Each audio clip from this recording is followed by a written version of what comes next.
Alors, bonjour, ou bonsoir si vous êtes à table. C'est dégueulasse. Désolé. Bon, enfin, comment tu m'as cassé mon cou, là?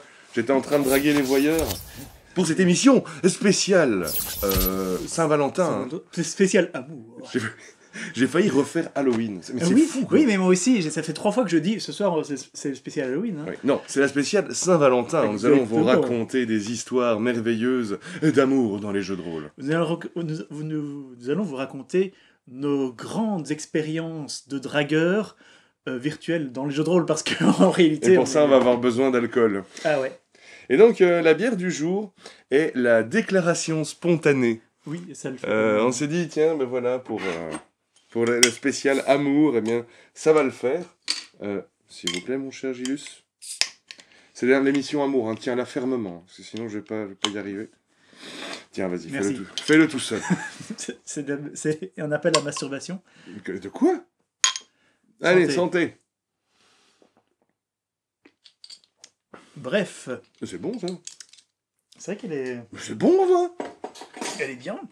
Elle est bien, elle est goûtue. Elle est goûtue. Elle est alcoolisée. 9.4. Wow. Ah bah ouais, après ça, tu fais beaucoup de déclarations spontanées. Exactement. Mais bref, mon cher Gilus, par où allons-nous commencer? Alors je propose que dans un premier temps, nous venions avec quelques anecdotes, peut-être certaines que vous aurez déjà entendues, certaines petites répétitions, mais et qu'ensuite nous donnions des conseils un petit peu génériques sur comment introduire des histoires, des romances ou d'autres C'est un petit peu frivolités. C'est un peu la continuité de notre émission pas Halloween sur la peur dans les jeux de rôle.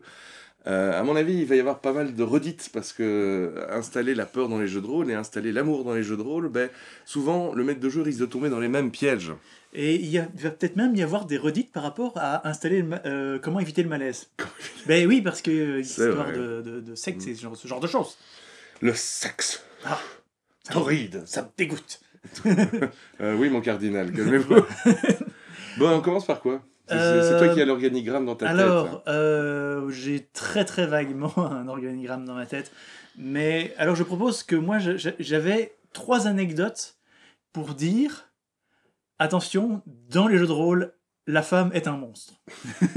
Oui, on va commencer par ça. Dans les jeux de rôle des années 90, où effectivement il n'y avait que des mecs autour de la table, souvent quand une jolie femme venait pour te draguer, eh bien c'est qu'il y avait anguille sous roche. Exactement. N'est-ce pas, Foggia? Oui.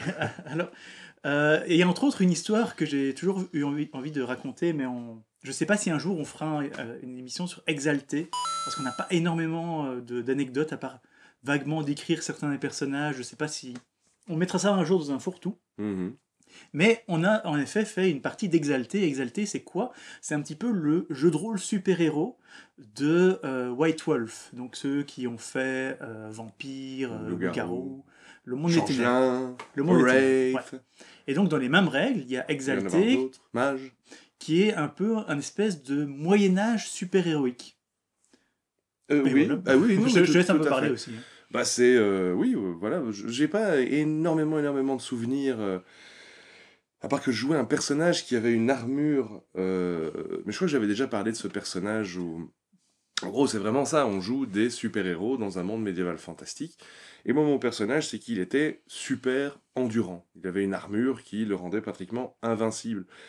Et c'était à tel point que ça foutait pas mal le maître de jeu dans la merde. Parce que pour arriver à me blesser, il était obligé de mettre des monstres très très puissants, et donc c'était le reste du groupe qui en pâtissait.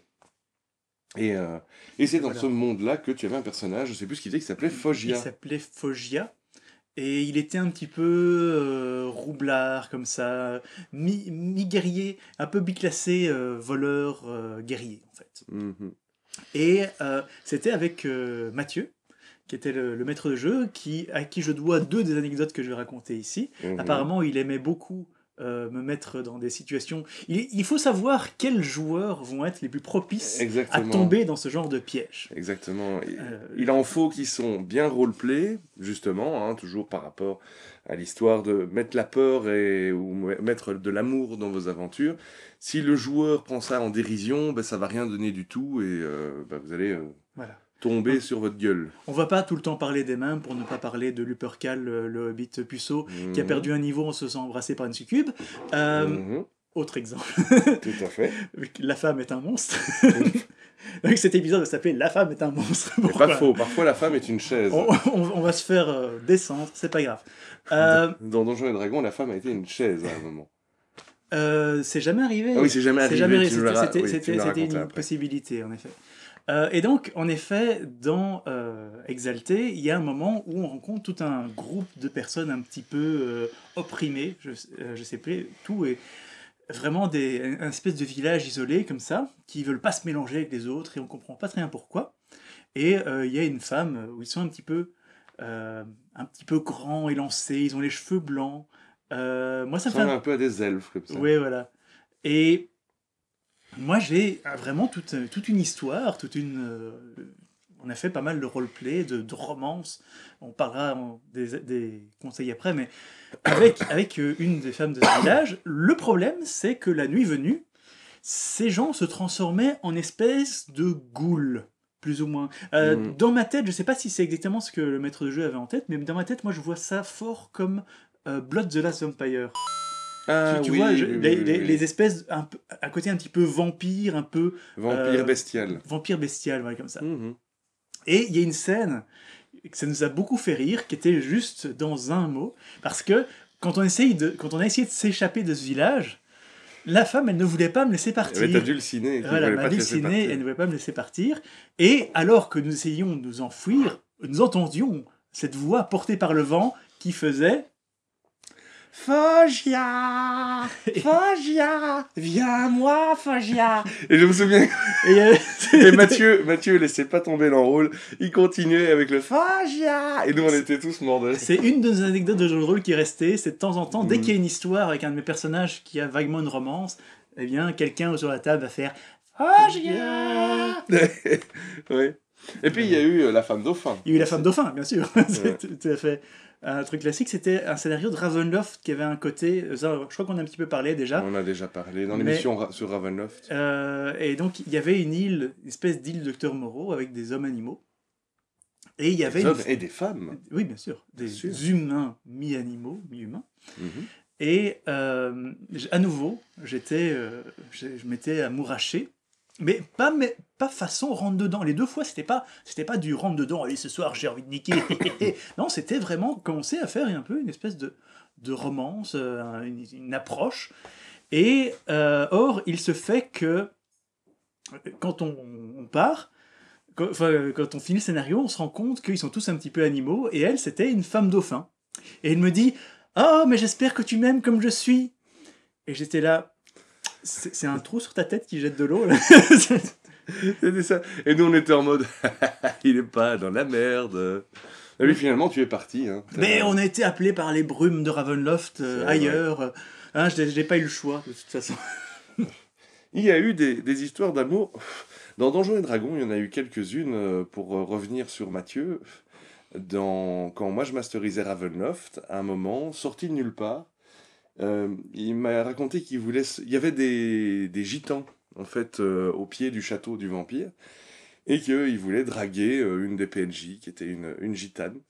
Et ils ont eu une histoire d'amour, ils ont eu un enfant. Tout à fait. Qui était donc... Alors, le père était mi-homme, mi-lion, la femme était 100% gitane, et donc c'était C'était une cigarette. Mais non. Et donc, ça ferait une bonne marque de cigarettes, les gitanes du Lion. Et donc... Ils ont lancé une marque et ils sont devenus riches. Voilà. Et donc, non, ils avaient ce petit garçon qui était un peu lion, un peu humain, un peu gitan, mais bon, dernière nouvelle, les gitans sont des humains. Salut à tous les gitans qui nous regardent. Et donc, voilà. Parce que moi, des histoires d'amour, il n'y en a pas eu beaucoup. Non. Il y avait une belle histoire... Donc, en dehors des femmes qui sont des monstres, je vais finir quand même cette histoire de femmes qui sont des monstres, mais après on va revenir sur Hidegoro et sa femme. C'était pas mal, je trouve. Eh ben oui, effectivement, là c'était... Et parler des couples stables dans le jeu de rôle, c'est très différent et très difficile en fait. Non mais c'est vrai. Alors à propos de Femme qui est un monstre, je vais donner un petit spoil sur mes propres scénarios que vous pouvez télécharger, qui est donc dans 3615 Camisole, qui est un de mes jeux de rôle que je dois réécrire parce qu'il est bourré de fautes d'orthographe. Et je dois un petit peu le représenter de manière plus mieux. Plus mieux, ouais. Tout à fait. Euh, et donc, j'ai spoilé un des éléments du scénario, mais qui est dire qu'à un moment, les joueurs débarquent dans une ferme Mhm. où il se passe des choses étranges. Il y a entre autres des cochons tricératops. C'est vrai. Tout à fait. Et un des personnages, c'est la fille du fermier, avec une belle photo que j'avais tirée de Playboy, avec une espèce de texane Oui, la bimbo redneck. complètement. On parle de bimbo redneck et du coup Et il ton y a le chat chat. vient. C'est ça. On fait tellement d'émissions, on parle du chat. Mm. Euh, et dans le scénario, l'idée c'est que cette bimbo essaye de ramener une personne dans la chambre en faisant du rentre-dedans, mais pas subtil pour un sou. Mhm. Et c'était tombé sur ta gueule, parce que ton personnage... Déjà, mon personnage était un fermier zoophile. Voilà. Oui, parce que c'est comme ça dans 3615 camisole. Et je sais plus, j'avais plusieurs folies. Mais je me souviens qu'en tout cas, mon personnage, son truc, c'est que c'était le fermier qui baisait ses poules. Voilà. Et puis là, je me suis dit, ah bah tiens, ça va me changer, taper autre chose qu'une poule ou un cochon. Et puis bon, ben alors tu m'as amené sur le côté pour m'expliquer. Alors, est-ce que tu veux expliquer ou, Oh, vas-y, vas-y. Ben, en gros, mon personnage est bien content, il va se taper la bimbo. Et puis, si je me souviens bien, au moment de l'embrasser, il y a sa bouche qui se décortique complètement. Et en gros, c'était une pieuvre géante à l'intérieur du corps de la fermière Qui commence à t'étouffer. qui a commencé à m'étouffer. Et je sais plus si j'ai réussi. Le scénario s'était terminé là. Non, non, non, on l'a fait en entier. C'est un scénario qui dure moins de 4 heures, qui est assez rapide. Même pour vous, c'est fou, même vous avez réussi à le faire en moins de 4 heures. Et donc la peau s'est déchirée, en dessous c'était un poulpe mais qui était plein d'amour. Mais en fait, le poulpe était vraiment plein d'amour pour toi.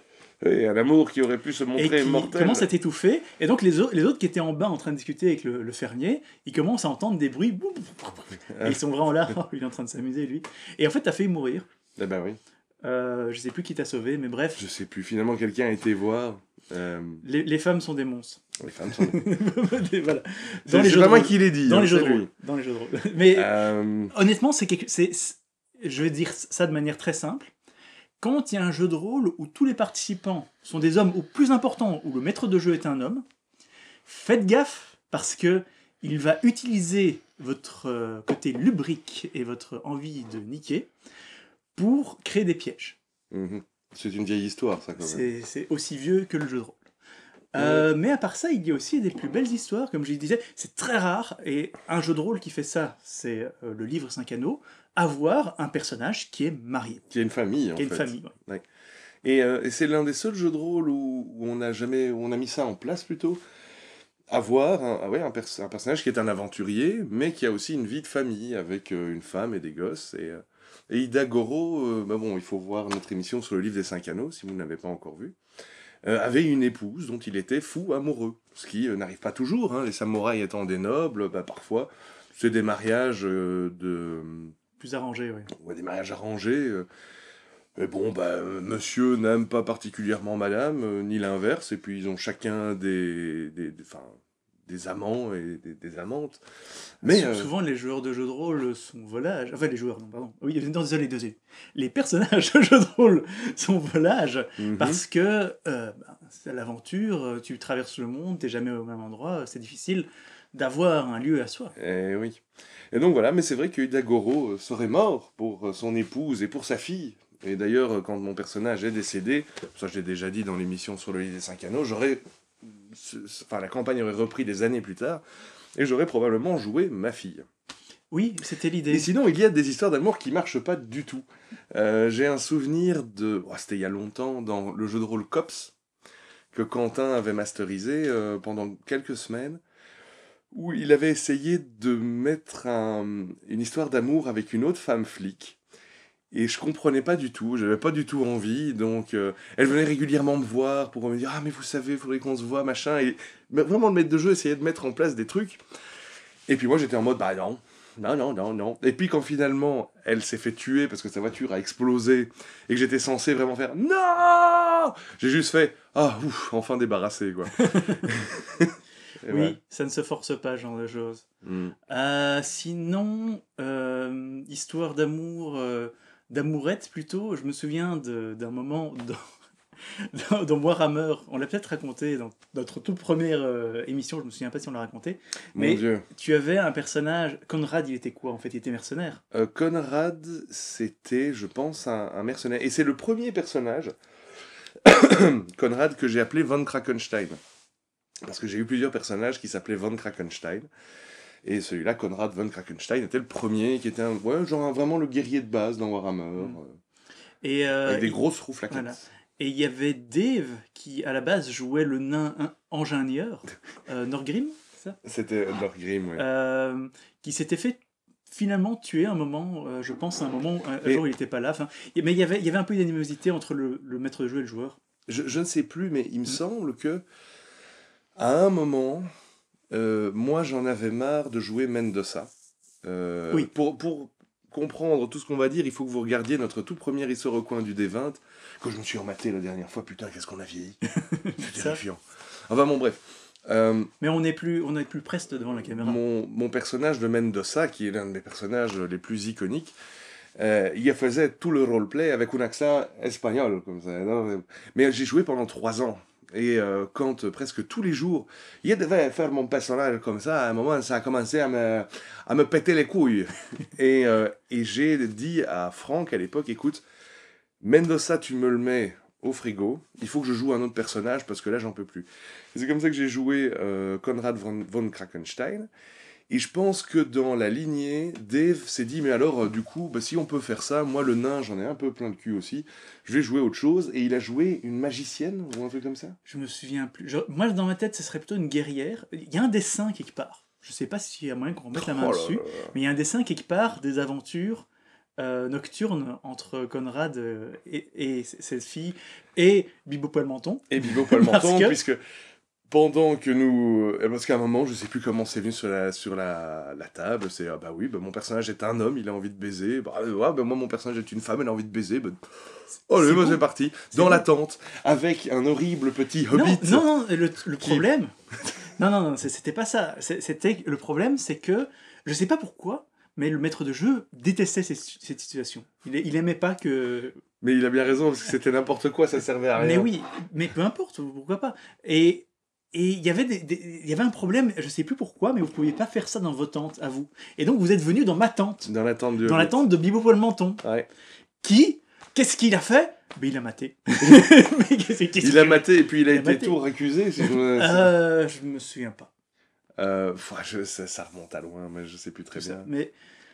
Mais donc oui, autre histoire, les coups d'un soir, hein, que ce soit entre, je veux dire, au milieu des jeux de rôle, les jets de persuasion, de séduction, pour avoir des coups d'un soir, c'est commun. Mm.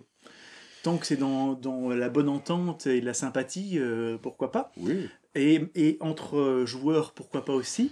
Alors, je pense qu'on va tout doucement rentrer dans les conseils, comme ça j'ai plus vraiment d'anecdotes qui me viennent à l'esprit. À part une anecdote, mais qui n'est pas vraiment une histoire d'amour, mais c'est utiliser effectivement la séduction, la romance et le cul comme moteur d'un scénario. Par exemple, quand on a commencé à jouer à Donjons et Dragons, à l'époque où j'avais encore Ragnar le Barbare, il y avait donc Moustache qui jouait l'elfe magicien, je ne me souviens plus de son nom, Guillaume. Gilliam, et il y avait Florian qui jouait Lupercal. Lupercal le Oui. Hobbit. Et au début, on savait pas très bien comment... Enfin, on se regardait tous un peu en chien de faïence, un barbare, un elfe et un hobbit, tu vois, qu'est-ce qu'on a à foutre ensemble. Et le tout premier scénario, on était dans une auberge, et je me souviens que tu me disais, oh là là, la femme de l'aubergiste, tu la trouves quand même bien canon.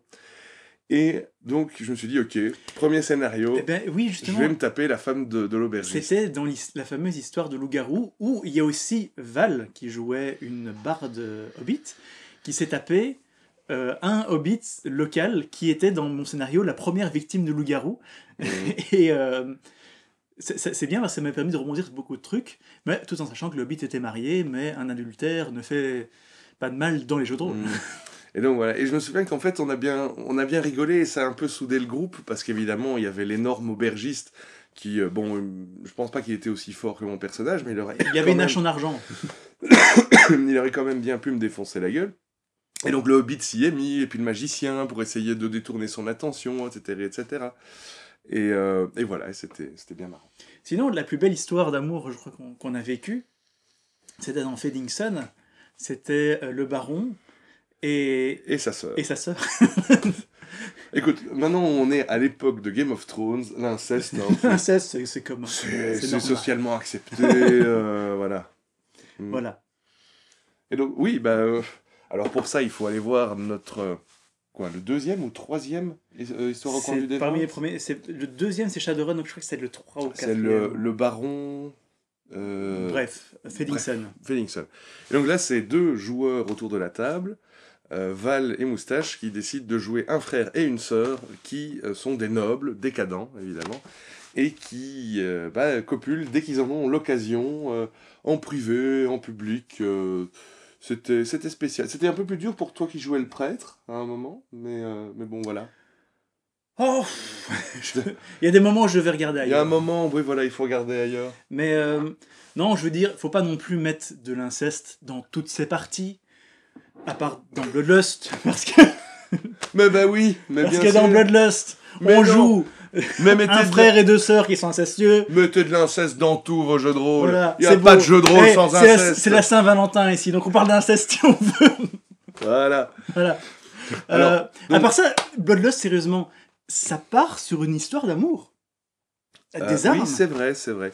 De nouveau, et là maintenant, Entre armes. on va pouvoir mettre les mains dans le cambouis de l'amour.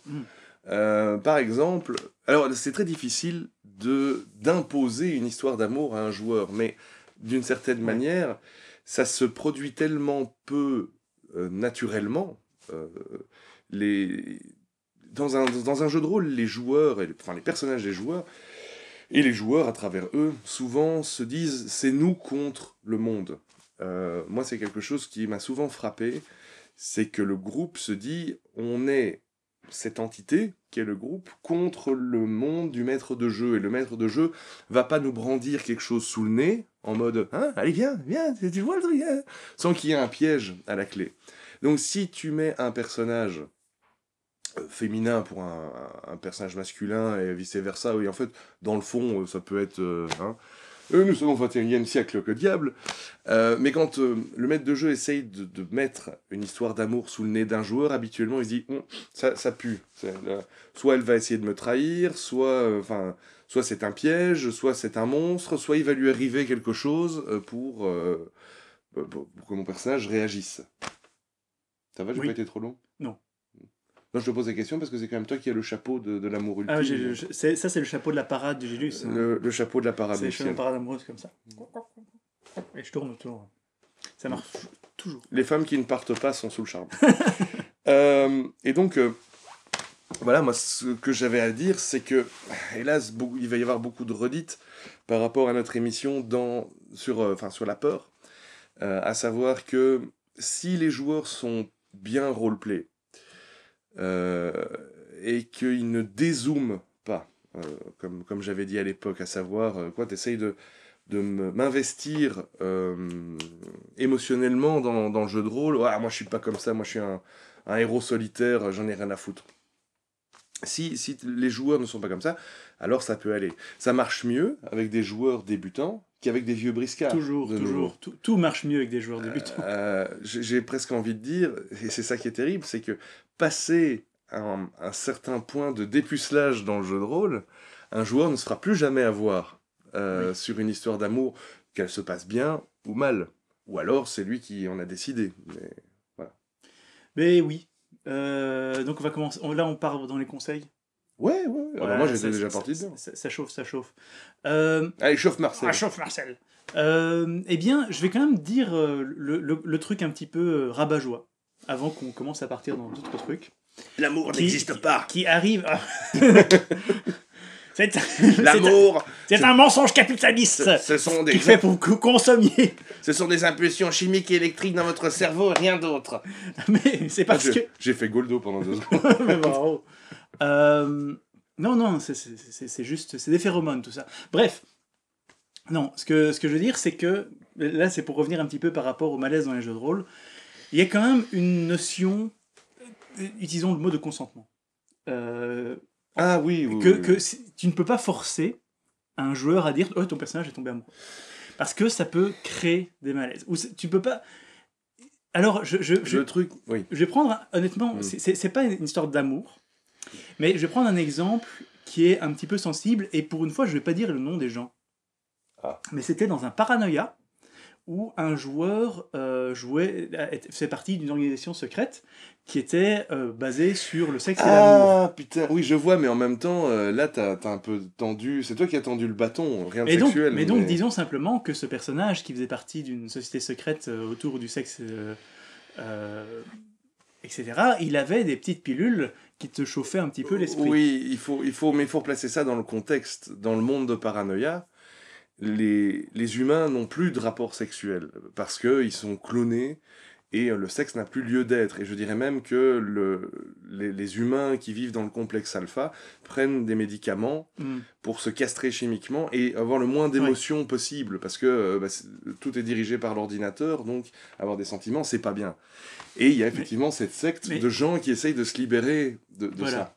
Mais disons simplement que c'est quelque chose dont je ne m'étais pas rendu compte à l'époque, mais je vais le dire très clairement, il s'est passé un moment où cette petite pilule a été donnée à un autre personnage qui a eu des envies de sexe, et la personne qui jouait le personnage qui a pris du GHB, c'est presque ça, l'a mal pris.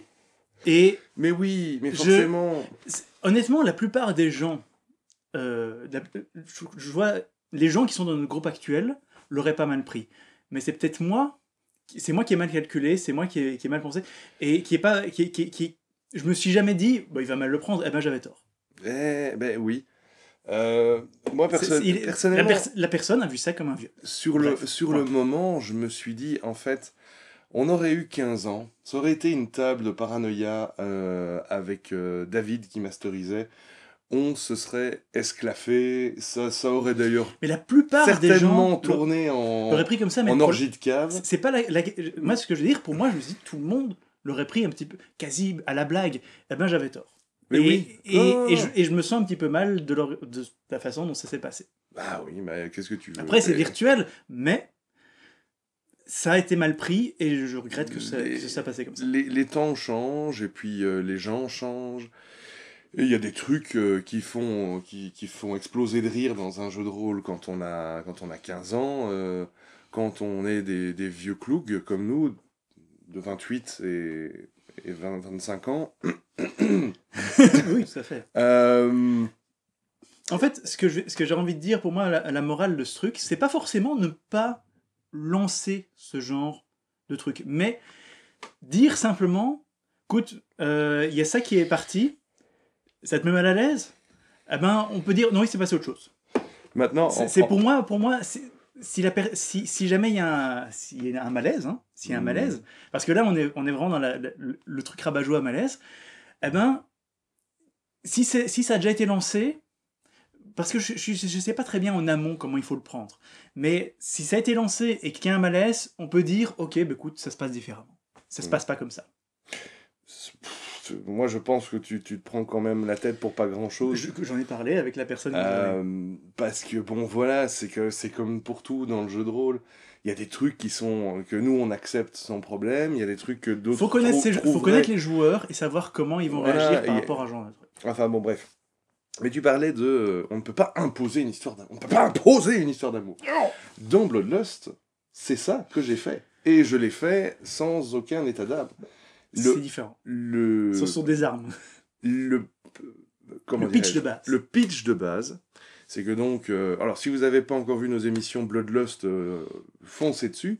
C'est que donc les 4 joueurs jouent 4 dieux incarnés dans des armes magiques et qui sont immortels. Et en fait, le pitch de base, c'est que les 4 joueurs sont amoureux d'une arme, une autre arme magique, qui s'appelle Glandrim, et l'histoire va commencer quand encore une autre arme magique va tenter d'assassiner tout le monde, et que Glandrim, l'arme bien-aimée des 4 joueurs, va se sacrifier pour leur sauver la vie, et fondre son corps fait d'or pour les rafistoler. Et donc, ok, c'est pas... Et c'est vraiment différent. C'est différent. Ça. Et je me souviens que, par exemple, Val et Moustache, ils ont tiré une drôle de tête. Ah, moi j'ai embrayé, hein, par exemple. Moi j'adore. Tout à fait. J'adore ce concept de base. Mais quand j'ai dit autour de la table, écoutez, maintenant je vous l'impose, vos personnages sont amoureux de Glandrim, et en plus vous allez me trouver une raison pourquoi ils sont amoureux. Et alors j'ai vu des yeux qui sont un peu levés vers le plafond. Ils ont eu ça comme une contrainte en fait. Ah ben oui, mais parfois dans les jeux de rôle, il y a des contraintes. Voilà. C'est comme ça. Ce que j'ai envie de dire simplement, ne jouez pas des histoires d'amour sur des jets de dés. Ça doit être plus du roleplay, doit être... En fait, si, faites-le. Mais alors que tout le monde soit plus ou moins d'accord. Oui, mais on en a parlé à nouveau, retour un petit peu au côté malaise. Même juste dire, écoutez, toi ton personnage couche avec tel autre personnage, de manière consensuelle, mais même ça peut mettre un certain malaise autour de la table. Si c'est dans un certain contexte. Oui, bien sûr, mais bon. Ça dépend vraiment. Parce que je regrette un jet de séduction. Je dirais simplement, avant de tenter ce genre de choses, et que ce soit l'amour ou la peur, il faut que vous connaissiez un peu vos joueurs. Oui. Si c'est des gens que vous connaissez, qui sont des amis à vous, vous devriez pouvoir vous rendre compte de ce qui va passer, de ce qui ne va pas passer. Sinon, prenez un peu de temps, et peut-être parlez-en. Je ne sais pas pourquoi, j'étais en train de penser dans Shan, Florian qui jouait un gobelin, qui tombait amoureux comme il tombait d'une chaise. Moi, je trouvais ça absolument charmant, et je me disais, ça, c'est... Et d'ailleurs, ça pourrait être quelque chose qui ferait plaisir à votre maître de jeu, c'est jouer un personnage qui, quand il tombe amoureux d'un ou une PNJ, le dit au maître de jeu. Et elle, lui, me plaît. Et à un moment, il y avait toute une histoire avec une guerrière femme-chat. Et alors il disait, oh là là, mais en plus c'est un gobelin, hein, donc tu vois, il est tout petit, tout vert avec son nez crochu. Elle était grande avec des yeux d'une apparence un peu féline. Je me disais, il y aurait peut-être moyen de mettre ça, de trouver quelque chose à faire avec ça. Et puis finalement, on a arrêté de jouer, donc c'était bien dommage. Mais oui, mais des histoires d'amour, vous voyez, moi ce que je dis, j'ai l'air un petit peu de bloquer le truc, mais non, mettez-en, mais simplement que et les joueurs et les maîtres de jeu soient à l'aise avec ça. Et à nouveau, on parle de sexe, traînez pas sur les scènes de sexe. Ah oui, mais parce qu'il n'y a rien de plus chiant. Honnêtement, c'est même pas gênant, c'est chiant. Quand il y a un joueur qui dit « Ah ouais, alors... et moi je fais ça, et puis moi je fais ça, et puis je l'emmène là, et tout. » Et pendant ce temps-là, tous les autres sont en mode... Bon. Bref, ça c'est dit. Ça c'est dit à nouveau. Allez voir l'histoire de gérer le malaise. Mais mettez-les, mais que tout le monde... Mais que ça amène du positif autour de la table. Que ça amène de la joie. De la joie. Du bonheur. De l'amour. De la jouissance. Et apprenez des Kleenex et aussi. Peut-être même des vraies histoires d'amour, ça peut arriver. Et pourquoi pas. Non, parfois ça ressort. Et puis parfois ça non. Ressort. je te parle pas d'un boucaquet là, dit... je sais pas, je cherchais d'autres histoires d'amour qu'on aurait vécu dans les jeux de rôle. Moralité, bon, parce que l'histoire d'amour de base dans un jeu de rôle, c'est les personnages joueurs qui vont au bordel. Et tu vois, et là, tu vas te faire tacler. Parce que tu dis, oui, il faut... Mais c'est ce que je disais tout à l'heure. Il faut faire très attention à pas créer le malaise et tout. Et moi, je réagis toujours de la même manière en disant, certaines choses sont acceptables pour certaines personnes et pas pour d'autres. Moi, je respecte les travailleuses du sexe. Il y a beaucoup de gens qui ont été... Enfin, il n'y a pas beaucoup de gens, mais il y a des gens qui nous ont fait des remarques sous l'émission Gérer le malaise dans le jeu de rôle, parce qu'on disait, dans les jeux de rôle, les aventuriers, quand ils ont de l'argent, qu'est-ce qu'ils font ? Ils vont aux putes. Et c'est vrai que sur le moment, je me suis dit, mais c'est vrai que ça peut paraître choquant pour d'autres. Nous, c'est un peu naturel, c'est notre jeu de rôle, c'est notre Game of Thrones à nous, donc on y met les allusions sexuelles qu'on a envie, qui nous semblent... je dirais logique avec le monde. Et pour d'autres, ce serait très malaisant. À nouveau, c'est comme gérer le malaise, bien que l'histoire d'amour, tu n'as jamais créé ça en un scénario. Mais ce que je veux dire... L'amour, c'est simple comme 2d6. C'est la plus belle phrase que j'ai jamais entendue, ça. L'amour, c'est simple comme 2d6. 2d6 qui font tous les 2-3. Ce que je veux dire, c'est C'est le genre d'histoire qu'il faut commencer à lancer quand tu connais un petit peu autour de la table. Et c'est pas le genre d'histoire que tu vas mettre dans une convention où tu fais des scénarios one-shot avec des gens que tu connais pas. Bien sûr. Il faut un minimum connaître ces joueurs. Mais voilà, il y a tout un panel qui va de aller aux putes à avoir... On y va? Ok. Non, à avoir une femme. Et pourquoi pas, honnêtement, je pourrais très bien imaginer, ça pourrait être très chouette, dire t'as un personnage, même dans Donjons et Dragons, hein, tu prends Donjons et Dragons, t'as un personnage, c'est un romantique qui tous les jours, il écrit une lettre à sa femme. Et puis il l'envoie magiquement, ou que sais-je. Ouais. Et vraiment, il y a vraiment moyen de créer autour d'un PNJ qui serait l'amour de sa vie, de créer toute une histoire, tout un background en fait. L'amour fait aussi partie du background du personnage. Mais je vais te dire, c'est une très bonne idée, mais personnellement, c'est pas quelque chose... Tu me dis, allez, Nurgle, tu crées un personnage pour un nouveau jeu de rôle. Ma première inclination... Naison. Naison ou inclination, bah, bref, inclination, ça veut rien dire. On dirait. C'est de me dire, ok, je vais créer un personnage d'un peu de loup solitaire qui va faire équipe avec le reste du groupe. Parce que quand tu penses créer un personnage de jeu de rôle, tu parles aventurier. Donc t'as pas forcément... En tout cas, moi, c'est comme ça que je conçois mes personnages. Je vais créer des loners, des losers même parfois, des gens qui ont plus d'attache familiale. Si tu regardes tous mes personnages de jeux de rôle, ils sont tous comme ça. C'est un peu des gens qui sont balancés sur la route parce qu'ils n'ont plus rien. Mais je maintiens, ça peut être très intéressant d'avoir un background où ton personnage a, je sais pas moi, oui, une femme, une famille, une vieille maman qui l'attend quelque part. Des enfants. Un tonton complètement fou qui est dentiste. C'est un bon point pour le maître de jeu, pour utiliser ça, pour le faire souffrir, en tuant toutes ses familles. Mais tais-toi, parce que tu vois, c'est pour ça que les joueurs, ils veulent pas avoir d'attache, d'intérêt romantique, c'est parce qu'ils se disent à chaque fois le maître de jeu va en abuser. Et bien sûr que le maître de jeu va en abuser. Mais c'est pour le bien du jeu, c'est pour le bien du monde. C'est un tournant scénaristique classique, mais... C'est au nom de l'amour. Voilà. Mais... Écoute, là j'essaye de tirer en longueur, mais... non, je pense vraiment qu'il y a moyen de faire des choses. Alors, lancer une discussion qu'on n'a pas du tout prévu. Que penses-tu Un couple, un vrai couple de joueurs, enfin les joueurs sont en couple et ils jouent autour de la même table. Est-ce que leur personnage, qu'en est-il si leur personnage est en couple ou pas? Ça dépend du couple. Ils font comme ils veulent. J'en sais rien. Si ça se trouve, ça va leur faire fonctionner la boîte à fantasmes ou pas. J'en sais rien. Moi, comme je dis toujours, c'est un jeu de rôle et vous faites ce que vous voulez. Vous êtes 100% libre.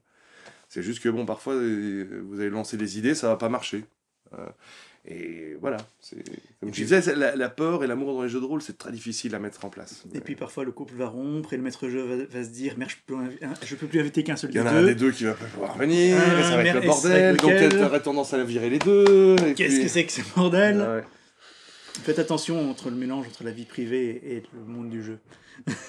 Ben, dis donc, pour une émission sur l'amour, on aura plus parlé des emmerdes que de l'amour. Hein. Ouais, exactement. Ouais. Mais l'amour, c'est comme 2D6. L'amour, c'est beau comme 2D6. N'utilisez pas l'amour et le sexe en tant que contrainte. Utilisez ça pour apporter du positif autour de la table, pour apporter des backgrounds aux personnages, pour apporter de l'amusement à tout le monde. De la joie. C'est beau. C'est cadeau. Voilà.